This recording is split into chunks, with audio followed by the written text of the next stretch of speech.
Bonjour tout le monde. Oh, j'ai une grosse voix. Bonjour pour ceux qui sont ici et aussi ceux qui nous suivent sur Zoom. Le message que je vais donner aujourd'hui est intitulé le messianisme tribal. Mais ce que je vais dire, rien n'est nouveau. Rien n'est nouveau. Surtout pour ceux qui sont anciens, c'est juste un rappel. Mais avant tout, je voulais dire merci à notre leader national, révérend Dr Perry, et au pasteur de Orsay, pasteur Victor. Le message que je vais donner, comme je l'ai déjà dit, est sur 3 volets, mais combinés. Je dis 3 volets combinés, all in one. Le premier volet, c'est sur le rappel de ce que notre mère nous demande. C'est la providence actuelle. La providence actuelle, c'est le témoignage.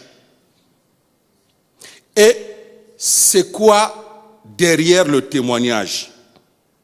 Derrière le témoignage, le premier point, c'est se multiplier.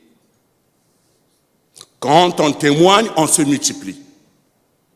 Et quand on se multiplie, l'Église grandit.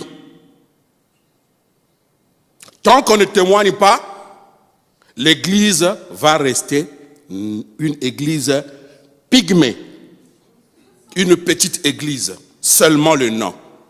Mais le souci de notre mère est qu'on grandisse. Donc témoigner veut dire multiplication, il faut se multiplier. Deuxième volet, je voulais encourager quelqu'un. Il y a certaines personnes qui sont déçues de notre Église, de la façon de faire et de ce qu'il ne faut pas faire. Mais je voulais encourager quelqu'un. Notre Église a de la vitamine. Moi, je suis fier d'être dans cette Église. J'encourage quelqu'un qui ne sait pas quoi faire, comment témoigner, par où je vais commencer. Je ne connais pas la parole, je ne connais pas très bien le principe. Ce n'est pas grave. Le peu que tu connais, commence par là. Troisième volet. Ça, je voulais donner le goût de test.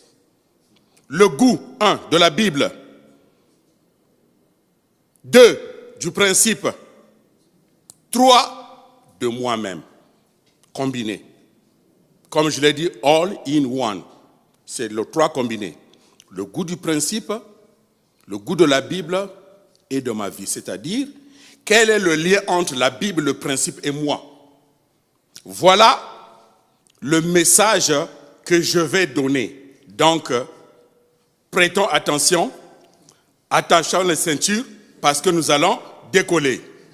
Adieu. D'une manière générale, quand on dit Messie, c'est quoi? Le Messie, c'est le libérateur désigné par Dieu. Ça, c'est d'une manière générale. Du point de vue du judaïsme ou de l'islam, le Messie, c'est un roi, un grand prêtre ou bien un oint. Celui qui a anointed en anglais. Et pour le christianisme, le Messie, c'est le Christ. C'est le Fils de Dieu, c'est le Sauveur. Et pour nous, les unificationnistes, qui est le Messie? Pour nous, le Messie, c'est un parent. Et qui dit parent, un couple. Donc, le Messie, c'est un couple pour nous. Et ils sont les vrais parents. Puisque c'est un couple, donc ils sont deux. Donc, vrais parents. Et quelle est leur mission? Apporter la paix mondiale. Ensuite, aider les gens à vivre pour les autres. LFSO, Live for the sake of others. Ça, c'est d'une manière générale en tant que judaïsme, l'islam, le christianisme et les unificationnistes. Le messianisme tribal, d'après moi, le messianisme tribal, c'est un certificat que l'on doit recevoir après graduation dans le témoignage. Quand on a fait le témoignage, on s'est multiplié, on a gagné des âmes, on a beaucoup d'enfants spirituels, on a 430 couples. En ce moment-là, on reçoit un certificat qui est le Tchombo. Maintenant, j'ai 2 versets bibliques que je vais vous demander de prêter attention. Daniel 2, le verset 31 à 35.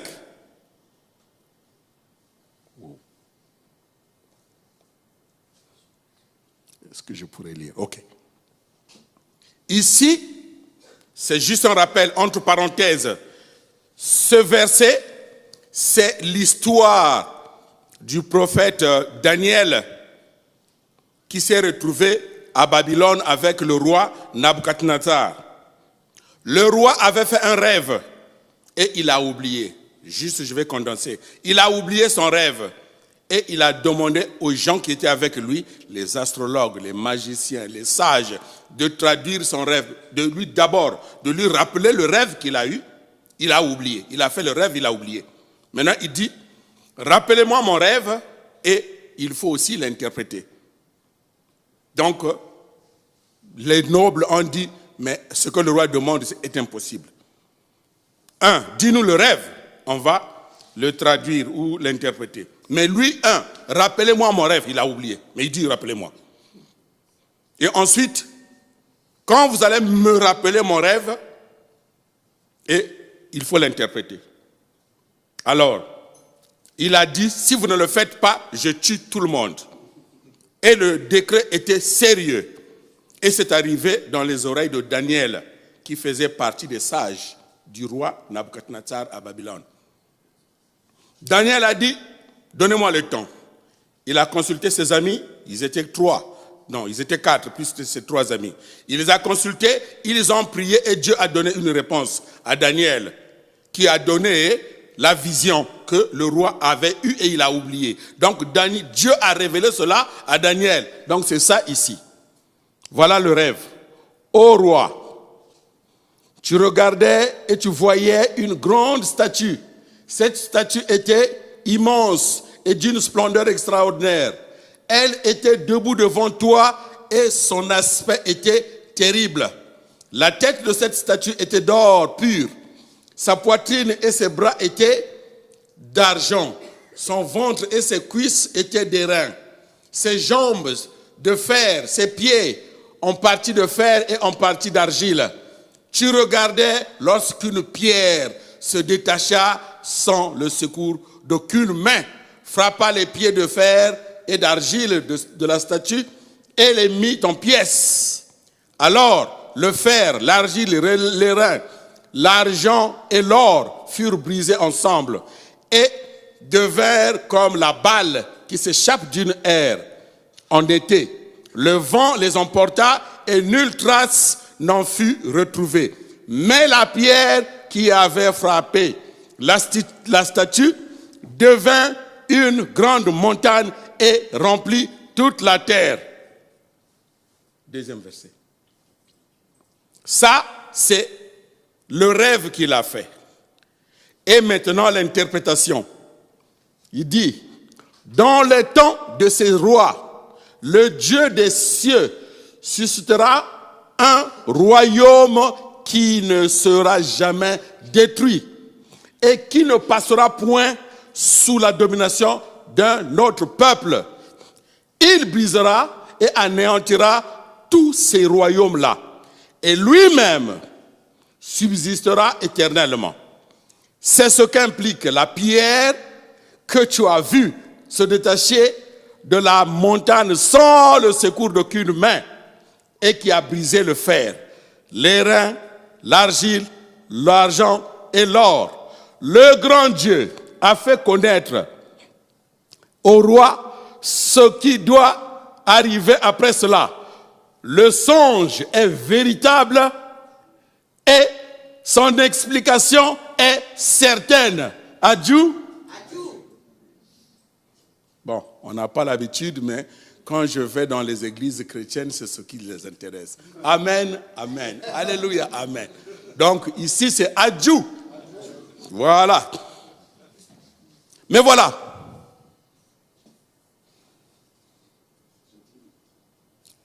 Ok, c'est bon.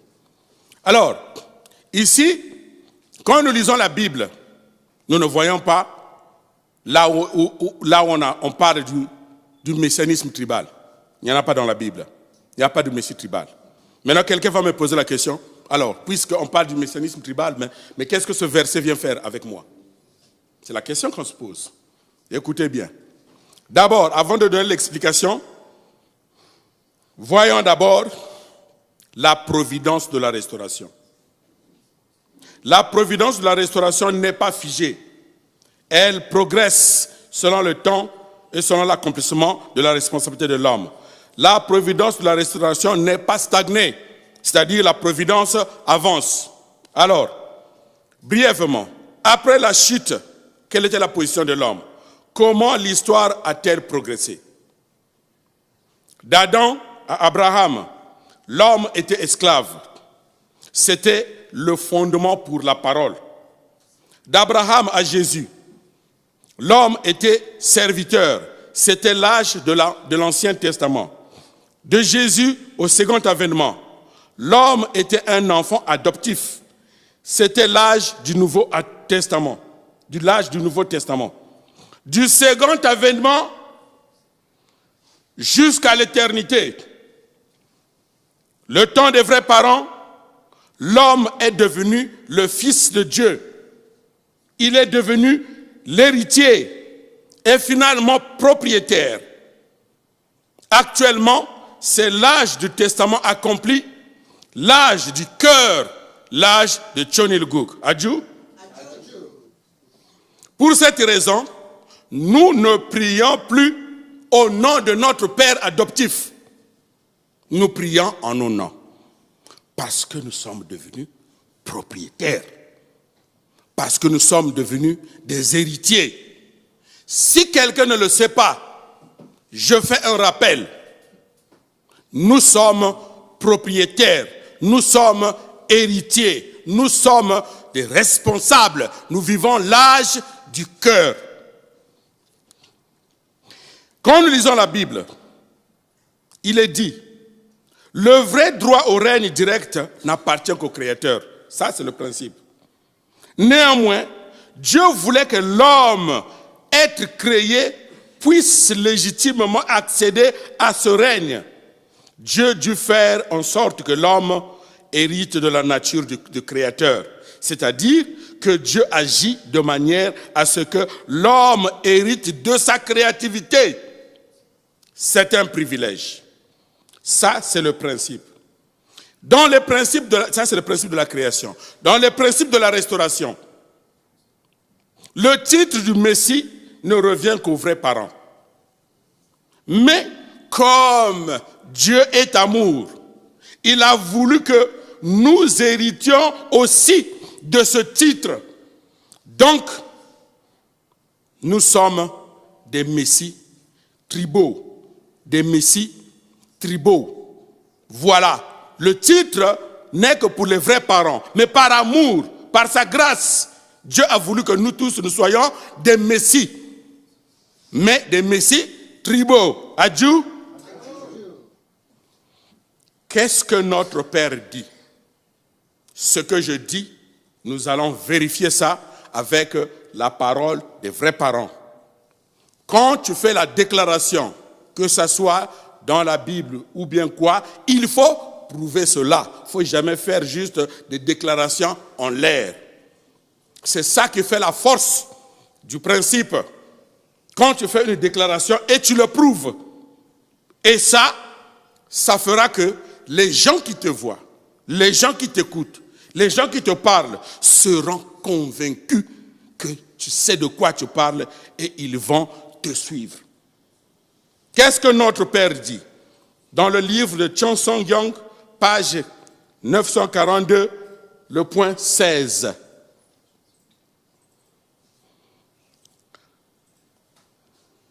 Voilà, merci. Je viens de vous donner le nom du Messie. Chacun de vous est un Messie tribal. Que devez-vous faire en tant que Messie tribal? J'ai préparé tout ce dont vous avez besoin. J'ai préparé tout ce dont vous pourriez avoir besoin pour devenir un Messie national, un Messie mondial et un Messie cosmique. Je vous ai préparé une montagne de trésors. Vous en héritez une fois que vous serez devenu un Messie. Ils seront acheminés vers vous comme l'eau qui coule dans un tuyau. Voilà ce que notre Père dit. Adieu. C'est une assurance. C'est un encouragement. Voilà pourquoi je disais que si quelqu'un est découragé, je vais l'encourager ce matin. Et je vous donne une bonne nouvelle. Vous savez que notre église ou notre mouvement, c'est une compagnie qui fabrique quoi? C'est une compagnie qui fabrique des messies. C'est une compagnie qui produit des messies tribaux, des messies nationaux, des messies mondiaux. Nous sommes des messies. Adieu. Qu'est-ce que notre Père dit encore? Pyonghwa Nyang, page 1428 à 1429. Depuis près de 10 ans, je demande à toutes les familles bénies de devenir des messies tribaux. Cela signifie qu'elles doivent devenir des nouveaux ancêtres de leur tribu. Tous vos ancêtres, au cours de l'histoire, ont nourri l'espoir et le désir ardent de voir de telles familles. Les vrais parents qui ont gagné toutes les victoires en tant que Messie de l'humanité vous lèguent leur fondement sur lequel vous êtes appelés à devenir des Messies au niveau tribal. Les familles qui ont reçu de nous, c'est-à-dire les vrais parents, la bénédiction en mariage saint et qui ont rejoint les rangs des familles bénies, doivent maintenant, en tant que messies tribaux, devenir des leaders aptes à guider le monde et des rédempteurs qui libèrent l'humanité. Il est essentiel que vous deveniez des enfants dévoués et des patriotes capables d'éliminer le chagrin de Dieu. Il attend cela depuis des dizaines de milliers d'années. Vous irez travailler en pionnier dans tous les pays du monde. Vous étendrez la sphère victorieuse des vrais parents qui ont surmonté l'opposition et la persécution virulente de Satan. Désormais, les vrais parents vous ont tout légué. Vous libérerez le monde et vous le rebâtirez avec la bénédiction au ciel. Par rapport au Messie de toute l'humanité. Un Messie tribal est comme une branche. Écoutez bien. Un Messie tribal est comme une branche qui part du tronc principal. Une fois que les feuilles auront poussé et que les fleurs seront écloses, des fruits mûriront sur ces branches messianiques. Ces fruits posséderont alors 100% de leur valeur du Messie originel. Vous pénétrerez dans un domaine protégé où les bons esprits veilleront sur vous. Adieu. Ça, ce sont des paroles d'encouragement. Moi, quand j'écoute ça, quand je lis ça, je suis excité. Vous voyez que je dis, mais je pensais que j'étais malheureux. Mais je pensais que notre Église est perdue. Mais non. Prêtons attention. Voilà pourquoi je disais au début que c'est un rappel. Revoyons les Écritures des vrais parents. Écoutez ce que notre père dit, écoutez ce que notre mère dit. Nous sommes les enfants des vrais parents, fiers de l'être. C'est ce que les vrais parents nous demandent. Notre mère vient de dire tout à l'heure, je suis votre grand-mère, quel que soit le temps. Je serai votre grand-mère. C'est une relation de cœur, c'est une relation proche. Donc, redonnons l'espoir à nos vrais parents. Je parle maintenant de Daniel. Qu'est-ce que cela veut dire? Quand on étudie le principe, on parle du rocher, on parle de la pierre, on parle du roc. Qu'est-ce que cela veut dire? Moïse descend de la montagne. Il vient trouver le peuple juif, perdu la foi, et il a cassé les tables de pierre. Et nous voyons combien Dieu s'est révolté, Dieu s'est fâché contre Moïse. Ce ne sont que des pierres. Mais ce ne sont que des pierres.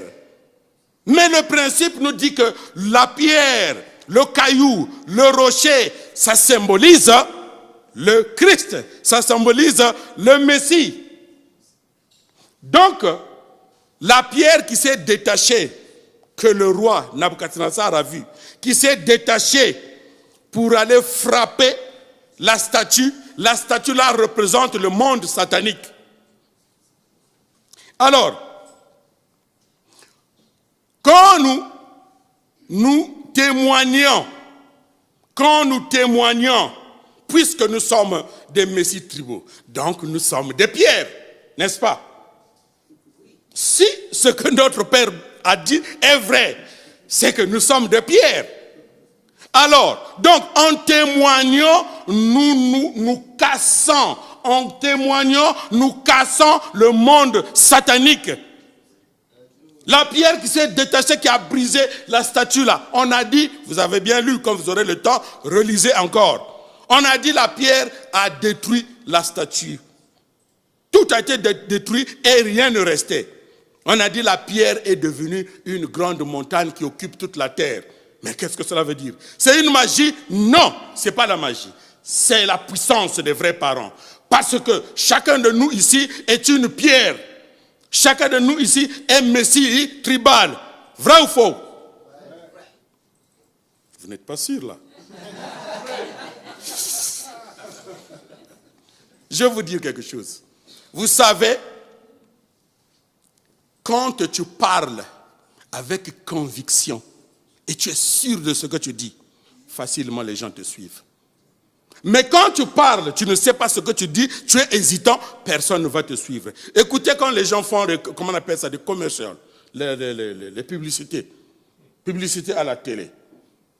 Mais on a acheté beaucoup de choses, c'est parce que c'est convaincant. Quand ils vous expliquent, ils sont convaincants. Mais si je comprends que les vrais parents sont vrais, et que le principe est vrai, et que je suis là, mais il faut parler avec conviction. Quand quelqu'un t'entend, mais quelqu'un te suit, il dit, mais il sait de quoi il parle. Effectivement. Les gens m'ont posé des questions et j'ai répondu. Écoutez, dans le livre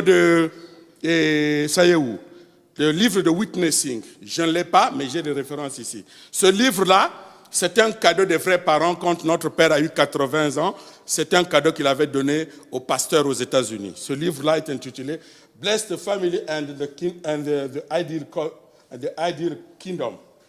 Donc j'ai pris quelques extraits là-bas, pages 174, 175 et 176. Il est dit, les résultats du fundraising, le résultat du témoignage ou witnessing, notre Père dit ceci. Les résultats du témoignage dépendent à 40% du monde spirituel, à 30% de la compréhension du principe et à 30% de la pratique du principe. Oh Seigneur. 40% le soutien du monde spirituel. 30% la compréhension du principe. 30% la pratique du principe. Je vais renverser quelque chose. Parce que si tu n'as rien fait, le monde spirituel ne peut rien faire. Pour bénéficier des 40% du monde spirituel, il faut que tu bouges. Donc, je renverse. 30% de la compréhension du principe. Qu'est-ce que tu comprends dans le principe? 30% de la pratique, c'est-à-dire le peu que tu comprends, tu l'appliques. En ce moment-là, le monde spirituel se réveille, il va dire, hé, hey, suivons ce gars-là. Adieu.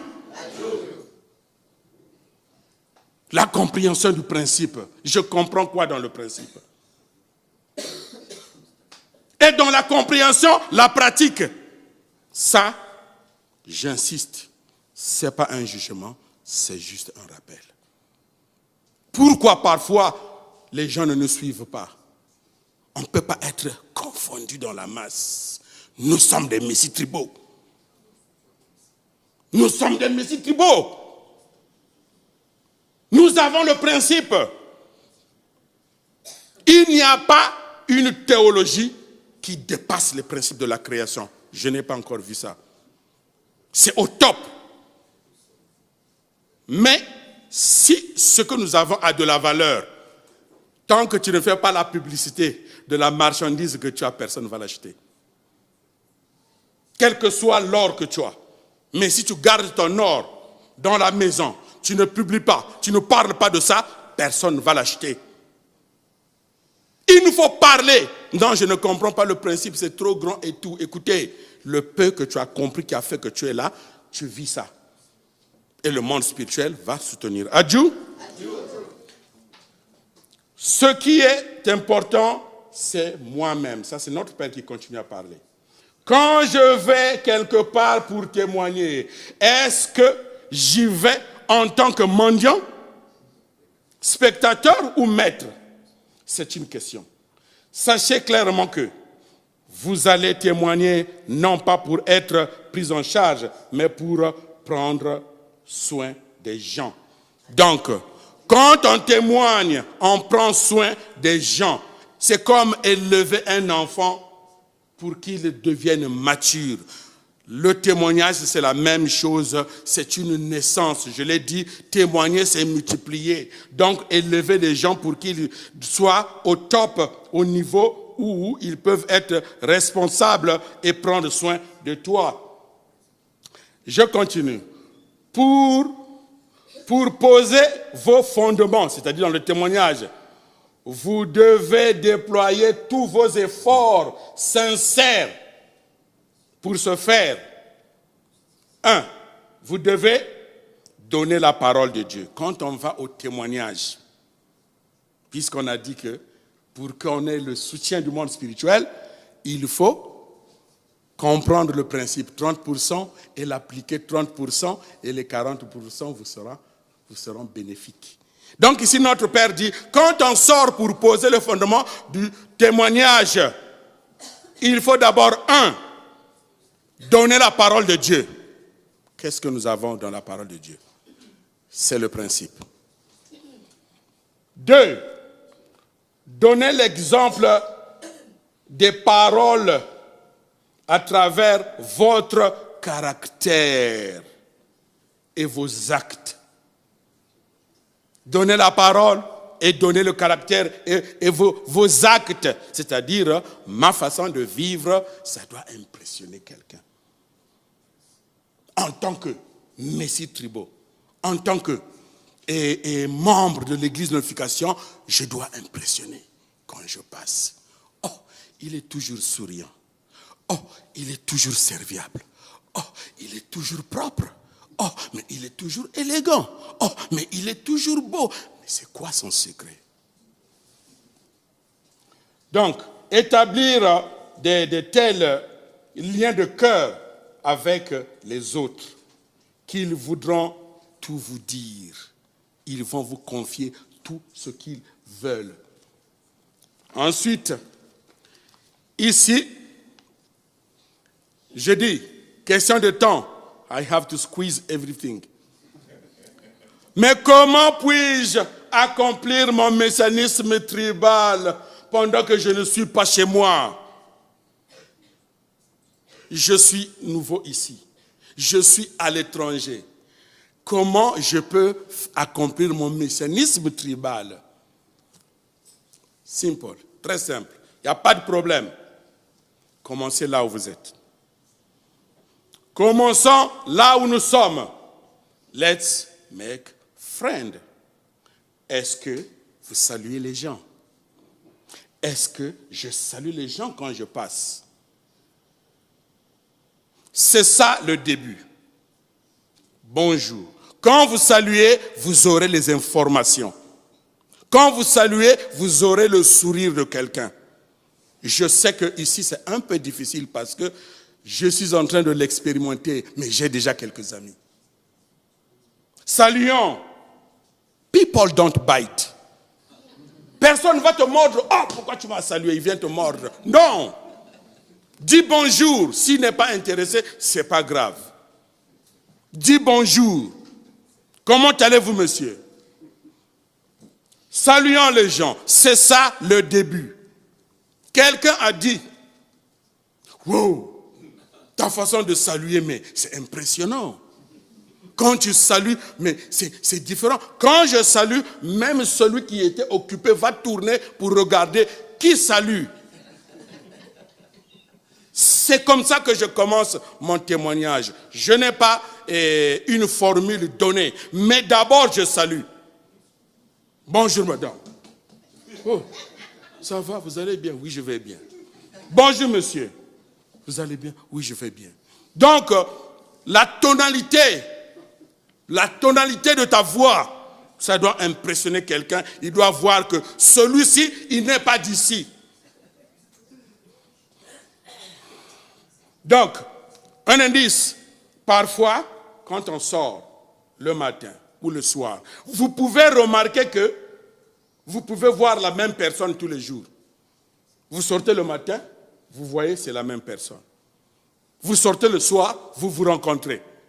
Mais on ne fait pas attention, on passe. Cette personne que vous voyez tous les jours, le matin, le soir, chaque jour, ça c'est votre target, c'est votre cible. C'est un cadeau que Dieu vous donne, que celui-là, tu peux le témoigner. Puisque vous vous voyez tous les jours. Alors commence. He will not bite you. Il ne va pas te mordre. Dis seulement, bonjour monsieur, bonjour madame. Mais c'est comme si on se suit tous les jours. Ah, c'est vrai, j'ai remarqué ça aussi. On se voit tous les jours. Mais vous faites quoi? Oh non, je vais essayer. Ah, c'est bien. Aujourd'hui. Demain encore. Mais c'est encore toi? Non, c'est toi qui me suis. Non, c'est toi qui me suis. La conversation commence. Adieu. Simple. Alors, let's go outside. Allons dehors. Let's make friends. Créons des relations. Saluons les gens. Juste salut. Les gens ne saluent pas. Comment les gens vont me voir? Non. Montre que tu es différent. Je suis le Messie tribal. Donc, il n'y a pas de la magie. Nous sommes des pierres. La pierre qui a brisé. Tant que nous continuons à témoigner, nous allons briser la statue qui est le monde satanique. Il faut témoigner. Plus on témoigne, on se multiplie. La pierre qui remplit, on a dit, la pierre a rempli toute la terre. Ce n'est pas la magie. La pierre, c'est nous. C'est nous qui sommes des pierres. Plus on se multiplie, plus le monde satanique va tomber. Mais dites-moi, quel est le continent où le principe divin n'a pas été enseigné? Quel est le pays où il n'y a pas de couples bénis? Il n'y en a pas. Donc ça veut dire que la force des vrais parents, la pierre est en train de remplir toute la terre. La pierre, c'est vous et moi. Donc, notre Père dit quoi? Chanson, Yang, page 1011, 13. Vous sortez témoigner non seulement pour sauver Caïn, mais aussi pour vous sauver vous-même.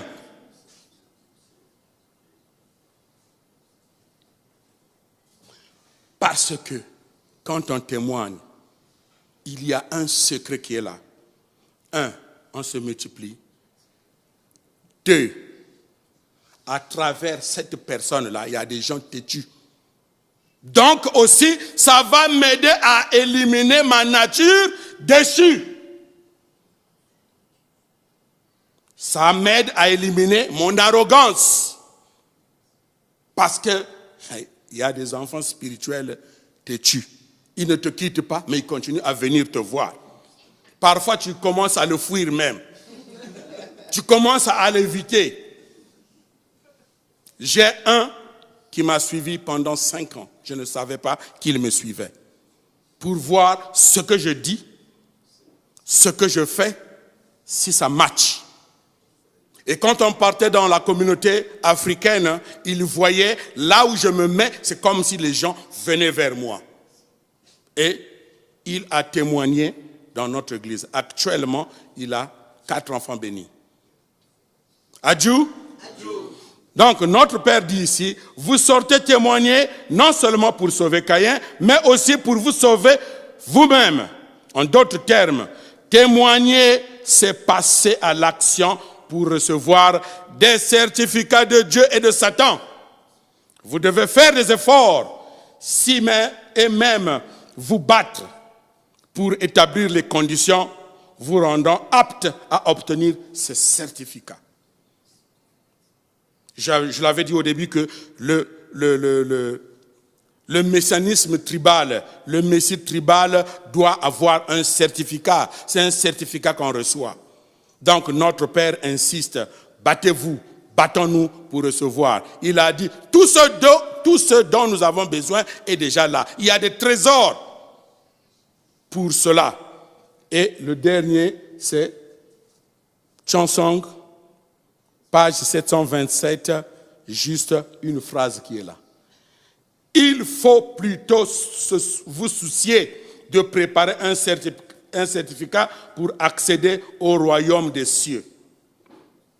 Donc, on n'a pas le temps à perdre. Je disais, celui qui est découragé, réveille-toi aujourd'hui. Sois encouragé. Les vrais parents nous aiment.